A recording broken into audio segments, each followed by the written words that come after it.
The एंग्लो-माइसोर Wars. दोस्तों, पिछली videos में Carnatic Wars, battle of Plassey और बक्सर को डिस्कस करने के बाद आज हम साउथ इंडिया के माइसोर रीजन की बात करेंगे। और जब माइसोर का नाम लिया जाता है तब टाइगर ऑफ माइसोर यानी टीपू सुल्तान की बात ना हो, ऐसा तो हो ही नहीं सकता। तो आज हम टीपू सुल्तान और अंग्रेजों के साथ उनकी राइवलरी को डिस्कस करने वाले हैं। लेकिन उससे पहले हम उनके पिता हैदर अली के बारे में भी बात करेंगे और डिटेल में समझेंगे एंग्लो-माइसोर वॉर्स को। एंग्लो-माइसोर वॉर्स को डिस्कस करने से पहले आइए जान लेते हैं माइसोर किंगडम के बैकग्राउंड के बारे में। तो आइए शुरू करते हैं। Kingdom of Mysore. दोस्तों, 14th सेंचुरी से 17th सेंचुरी के बीच माइसोर विजयनगर एम्पायर का सबऑर्डिनेट स्टेट हुआ करता था। जब विजयनगर एम्पायर का डिक्लाइन हो जाता है तब बहुत से छोटे छोटे किंगडम्स इस रीजन में इमर्ज होते हैं।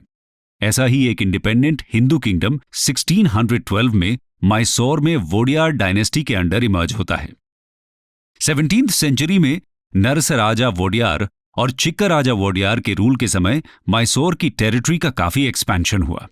इस एक्सपेंशन के बाद माइसोर की टेरिटरी में वेस्टर्न घाट से लेकर कोरोमंडल प्लेन की वेस्टर्न बाउंड्रीज तक का एरिया था। ये किंगडम बड़ा होता गया और फिर 1734 में यहां के राजा बने कृष्ण राजा वोडियार II। इनका इंटरेस्ट राज्य चलाने में नहीं था, इसलिए सारी पावर्स इनके दो मंत्री नजराज और देवराज के हाथों में थी। इसका मतलब था कि कृष्ण राजा वोडियार सिर्फ एक टाइट्यूलर हेड या पपेट बनकर रह गए थे। इसी समय हैदर अली एक हॉर्स राइडर के तौर पर माइसोर की आर्मी ज्वाइन करते हैं। हैदर अली पढ़े लिखे तो नहीं थे, लेकिन काफी टैलेंटेड थे। अपनी बुद्धि, बहादुरी और डिटर्मिनेशन जैसी क्वालिटीज के चलते वो माइसोर आर्मी में प्रमोट होते गए और आगे चलकर कमांडर इन चीफ बन गए। हैदर अली ने वेस्टर्न मिलिट्री ट्रेनिंग के फायदे को समझा और अपने सोल्जर्स को उसमें ट्रेन भी किया। फ्रेंच कंपनी के एक्सपर्ट्स की हेल्प से 1755 में तमिलनाडु के दिंडीगुल में हैदर अली ने एक कैनन फैक्ट्री भी लगाई थी। यहां से हैदर अली और फ्रेंच कंपनी के बीच अच्छे रिलेशंस की शुरुआत भी होती है।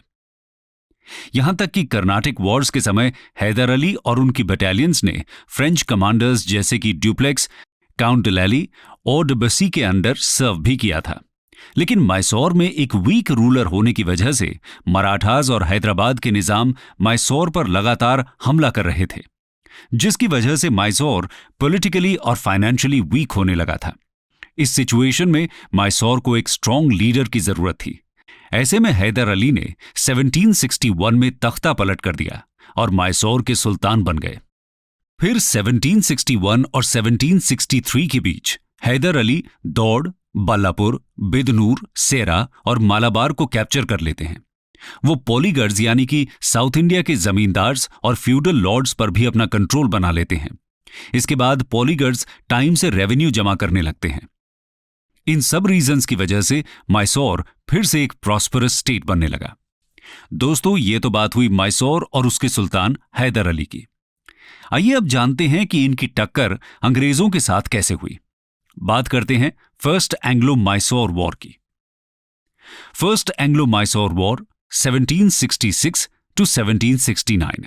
माइसोर के फ्रेंच कंपनी के साथ अच्छे रिलेशंस और हैदर अली का मालाबार के रिच ट्रेड पर control English east India company को अपने पॉलिटिकल और कमर्शियल इंटरेस्ट्स के लिए खतरा लगने लगते हैं। बंगाल के नवाब के खिलाफ बक्सर के युद्ध में मिली सफलता के बाद अंग्रेज हैदराबाद के निजाम के साथ एक ट्रीटी साइन करते हैं, जिसके अनुसार हैदर अली से निजाम की सुरक्षा करने के बदले में अंग्रेजों को नॉर्दर्न सरकार्स का डिस्ट्रिक्ट मिल जाता है। इसके बाद हैदराबाद का निजाम, मराठास और अंग्रेज हैदर अली के खिलाफ एक अलायंस बनाकर युद्ध करते हैं। लेकिन हैदर अपनी डिप्लोमेटिक एबिलिटी का यूज करके मराठास को युद्ध में न्यूट्रल कर देते हैं और निजाम को अपना एलाय बना लेते हैं।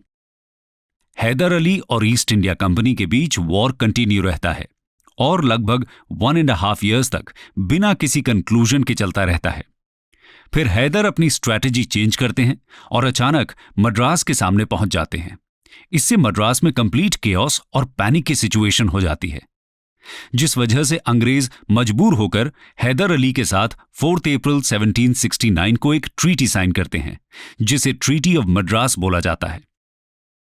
ट्रीटी के प्रोविजंस के अनुसार वॉर में जो भी प्रिजनर्स बनाए गए थे उनको एक्सचेंज करना था और साथ ही कॉन्कर्ड किए हुए एरियाज को भी एक दूसरे को लौटाना था।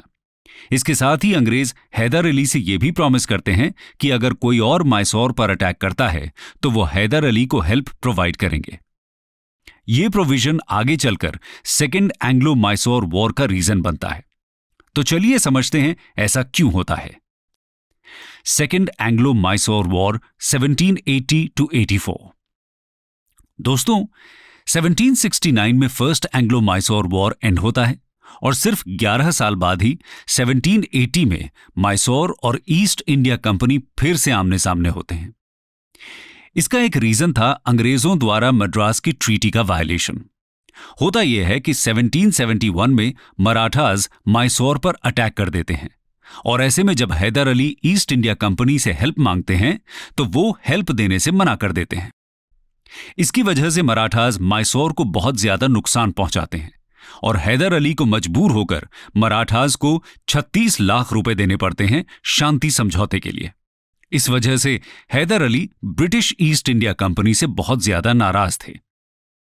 लेकिन कंपनी सिर्फ यहां नहीं रुकी, वो 1779 में मैसूर की टेरिटरी माहे पर अटैक कर देती है। माहे मालाबार कोस्ट पर लोकेटेड था और हैदर अली ने इसे फ्रेंच कंपनी को दिया हुआ था। माहे के थ्रू ही मैसूर को फ्रेंच से एडवांस्ड वॉर मटेरियल्स जैसे गन्स, एम्यूनिशन भी मिलता था। इसके बदले में हैदर अली ने माहे की प्रोटेक्शन के लिए अपने ट्रूप्स वहां डिप्लॉय किए हुए थे। माहे पर अटैक के बाद हैदर अली ने भी वॉर की तैयारी शुरू कर दी। उन्होंने अंग्रेजों के खिलाफ मराठाज और निजाम के साथ अलायंस बना लिया। लेकिन मराठाज और निजाम के साथ तो मैसूर के रिश्ते इतने अच्छे नहीं थे, फिर ये एक साथ कैसे आ गए? तो दोस्तों, मराठाज हैदर अली के साथ इसलिए आ जाते हैं क्योंकि इस समय यानी कि 1775 में फर्स्ट एंग्लो मराठा वॉर भी शुरू हो चुका था और अंग्रेज मराठाज और हैदर अली के कॉमन एनिमी बन चुके थे। मराठाज का तो ठीक, पर हैदराबाद मैसूर के साथ कैसे आ जाता है? उसका पहला रीजन था निजाम अंग्रेजों से नॉर्दर्न सरकार्स वापस लेना चाहते थे और दूसरा, हैदर अली उन्हें प्रॉमिस करते हैं कि निजाम के दुश्मन और आरकट के नवाब वल्लाजाह पर अटैक करेंगे और कैप्चर्ड टेरिटरी को निजाम के साथ शेयर करेंगे। हैदर अली ने जुलाई 1780 में आरकॉट का घेराव कर लिया। आरकॉट के नवाब ईस्ट इंडिया कंपनी से हेल्प मांगते हैं। आरकॉट की हेल्प के लिए कंपनी आर्मी की एक कंटिंजेंट मद्रास में तैयार करती है under leadership of Hector Munro और दूसरी टुकड़ी कर्नल विलियम बेली के नेतृत्व में गुंटूर में, जो कि नॉर्दर्न सरकार्स का पार्ट था, तैयार की जाती है। अंग्रेजों का प्लान था कि ये दोनों ट्रूप्स कांजीवरम में मिलेंगे और मिलकर हैदर अली की आर्मी पर अटैक कर देंगे। लेकिन हैदर अली के बेटे टीपू कर्नल बेली को कांजीवरम से पहले ही पोलीलूर नाम की जगह पर रोक देते हैं और दोनों ब्रिटिश आर्मी को कंबाइन नहीं होने देते। 1780 में पोलीलूर की बैटल हुई जिसमें इंग्लिश आर्मी को हार का सामना करना पड़ा और कर्नल बेली ने सरेंडर कर दिया। दूसरी तरफ हेक्टर मनरो की आर्मी पर हैदर अली ने अटैक कर दिया और हेक्टर मनरो भागकर अपनी आर्मी के साथ वापस मद्रास पहुंच गए। हैदर अली मद्रास जाने की जगह वापस आरकॉट की तरफ जाते हैं और घेरे को और मजबूत करते हैं। तभी खबर आती है कि मैसूर के मालाबार कोस्ट को ब्रिटिश आर्मी ने कैप्चर करना शुरू कर दिया है। उनको रोकने के लिए टीपू मालाबार की तरफ चले जाते हैं। इसी बीच बंगाल से एक बहुत बड़ी ब्रिटिश आर्मी सर आयर कूट की लीडरशिप में मद्रास पहुंच जाती है। सर आयर कूट मद्रास पहुंचकर सबसे पहले अपनी डिप्लोमेटिक स्किल्स को यूज करके मराठास और निजाम को हैदर अली से अलग कर देते हैं और फिर 1781 में हैदर अली और सर आयर कूट के बीच कई सारे बैटल्स होते हैं, जिसमें से 3 important battles battle of Porto Novo, Pollilur और शोलिंगूर में सर आयर कूट हैदर अली को हरा देते हैं। लेकिन इसी बीच 7 दिसंबर 1782 को हैदर अली की कैंसर से डेथ हो जाती है। उसके बाद उनके बेटे टीपू मैसूर के सुल्तान बनते हैं। हैदर अली की डेथ के बाद टीपू और कंपनी के बीच लगभग 1 और साल तक बैटल्स में हार जीत का सिलसिला चलता रहा। इतने समय तक वॉर चलने के बाद भी कोई निष्कर्ष नहीं निकल रहा था, इसलिए फाइनली दोनों पार्टी पीस करने का फैसला करती हैं और 1784 में ट्रीटी ऑफ मैंगलोर साइन की जाती है। ट्रीटी के अनुसार दोनों पार्टीज एक दूसरे से जीती हुई टेरिटरीज वापस कर देती हैं। इस तरह से सेकेंड एंग्लो माइसोर वॉर का भी एंड हो जाता है। लेकिन माइसोर और इंग्लिश कंपनी के बीच कॉन्फ्लिक्ट खत्म नहीं होता और 1790 में एक बार फिर से दोनों के बीच वॉर शुरू होता है। लेकिन थर्ड एंग्लो माइसोर वॉर को डिस्कस करने से पहले हम टीपू सुल्तान के बारे में जान लेते हैं। टीपू सुल्तान नवंबर 1750 में जन्मे टीपू सुल्तान हैदर अली के बेटे और एक ग्रेट वॉरियर थे जिन्हें टाइगर ऑफ माइसोर के नाम से भी जाना जाता है। टीपू वेल एजुकेटेड थे जिन्हें अरबिक, पर्शियन, कैनरीज और उर्दू का ज्ञान था। अपने फादर हैदर अली की तरह ही टीपू भी एक एफिशिएंट मिलिट्री जनरल थे। वो अपनी आर्मी को यूरोपियन मॉडल के बेसिस पर ऑर्गेनाइज करते हैं। इसके साथ ही वो अपने सोल्जर्स को ट्रेन करने में फ्रेंच ऑफिसर्स की हेल्प भी लेते हैं। टीपू नेवल फोर्स की इंपॉर्टेंस को बहुत अच्छी तरह समझते थे, इसलिए 1796 में वो बोर्ड ऑफ एडमिरलिटी को सेटअप करते हैं। उनका प्लान 22 बैटल शिप्स की एक फ्लीट और 20 बड़े फ्रिगेट्स तैयार करने का था। इसके अलावा उन्होंने मैंगलोर, वजीदाबाद और मौलिदाबाद में 3 डॉकयार्ड भी बनवाए। Tipu Sultan science and technology के भी पेट्रन थे। उनको इंडिया में रॉकेट टेक्नोलॉजी का पायनियर माना जाता है क्योंकि उन्होंने रॉकेट्स के ऑपरेशन को एक्सप्लेन करने वाली एक मिलिट्री मैनुअल लिखी थी। टीपू लैंड रेवेन्यू सिस्टम में भी रिफॉर्म्स लेकर आते हैं और माइसोर में सेरिकल्चर को भी प्रमोट करते हैं। उन्होंने एक स्टेट कमर्शियल कॉरपोरेशन को भी कमीशन किया था, यूरोपियंस की तरह फैक्ट्रीज सेटअप करने के लिए। हम कह सकते हैं कि टीपू सुल्तान एक एबल मिलिट्री जनरल के साथ एक एफिशिएंट एडमिनिस्ट्रेटर भी थे। उनका एक कोटेशन है कि to live like a lion for a day is far better than to live 100 years like a jackal. और अपनी लाइफ और डेथ में टीपू इसे पूरा भी करते हैं। तो आइए अब वापस चलते हैं टीपू सुल्तान और इंग्लिश कंपनी के बीच हुए थर्ड एंग्लो माइसोर वॉर पर। Third Anglo Mysore war 1790 to 92। Mangalore की ट्रीटी टीपू सुल्तान और अंग्रेजों के बीच कॉन्फ्लिक्ट्स को रिजॉल्व करने के लिए काफी नहीं थी। दोनों ही डेक्कन के रीजन में अपनी पॉलिटिकल सुप्रेमेसी एस्टैब्लिश करना चाहते थे। थर्ड एंग्लो माइसोर वॉर तब शुरू होता है जब टीपू ट्रैवनकोर पर अटैक कर देते हैं। ट्रैवनकोर अंग्रेजों का एलाय था और ईस्ट इंडिया कंपनी के लिए पेपर का एकमात्र सोर्स भी। ट्रैवनकोर डच से जलकोटल और कैन्ननौर परचेज करता है। ये दोनों कोचिन स्टेट का पार्ट थे जो कि टीपू का फ्यूडेटरी स्टेट था। इसलिए टीपू ट्रैवनकोर के इस एक्ट को अपने सॉवरेन राइट्स का वायलेशन मानते हैं और उस पर अटैक करते हैं। इसके बाद ब्रिटिश ट्रैवनकोर की साइड लेते हुए माइसोर पर अटैक कर देते हैं। इसके साथ ही निजाम और मराठास जो कि टीपू की बढ़ती हुई पावर से जेलस थे, ब्रिटिशर्स को ज्वाइन कर लेते हैं। 1790 में टीपू सुल्तान जनरल मेडोज के अंडर ब्रिटिश आर्मी को हरा देते हैं। फिर 1791 में लॉर्ड कॉर्नवालिस आर्मी को लीड करते हुए श्रीरंगपट्टनम पहुंच जाते हैं जो टीपू की कैपिटल थी। मराठास और निजाम के सपोर्ट से अंग्रेज श्रीरंगपट्टनम पर अटैक करते हैं। टीपू बहादुरी के साथ उनका सामना करते हैं, लेकिन तीनों की कंबाइंड पावर के सामने फाइनली हार जाते हैं। 1792 में ट्रीटी ऑफ श्रीरंगपट्टनम से वॉर कंक्लूड होता है।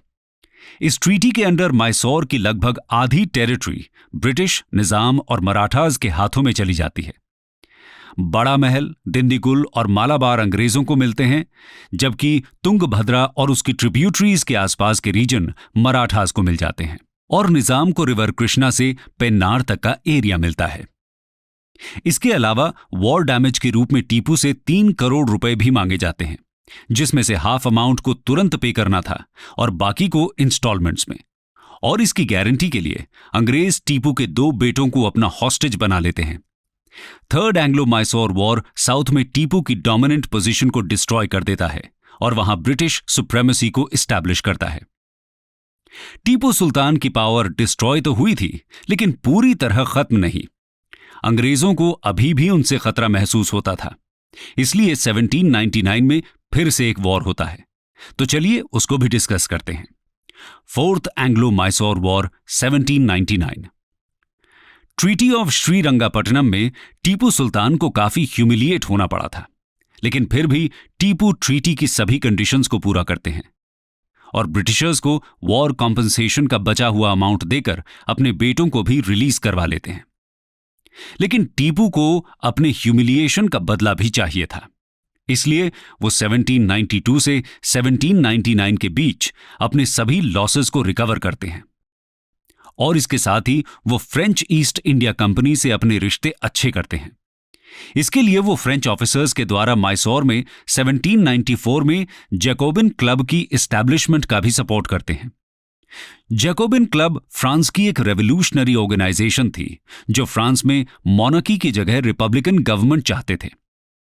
टीपू खुद भी जैकोबिन क्लब के मेंबर बनते हैं और श्रीरंगापट्टनम में ट्री ऑफ लिबर्टी भी प्लांट करते हैं और इसी समय टीपू फ्रांस के नेपोलियन बोनापार्ट जो इजिप्ट में कैंपेन कर रहे होते हैं उनके साथ कांटेक्ट करते हैं। वो उन्हें ब्रिटिश ईस्ट इंडिया कंपनी के खिलाफ साथ में मिलकर लड़ने के लिए इनवाइट करते हैं। इसके अलावा टीपू सुल्तान अपने एमिसरीज को अरेबिया, अफगानिस्तान, मॉरिशस एटसेट्रा भी भेजते हैं। उम्मीद थी कि यहां से भी उन्हें सपोर्ट मिलेगा और सब मिलकर ब्रिटिशर्स का सफाया कर देंगे, लेकिन अंग्रेजों को टीपू के प्लान्स के बारे में पता चल जाता है और 1798 में नए governor general Lord Wellesley India में आ चुके होते हैं।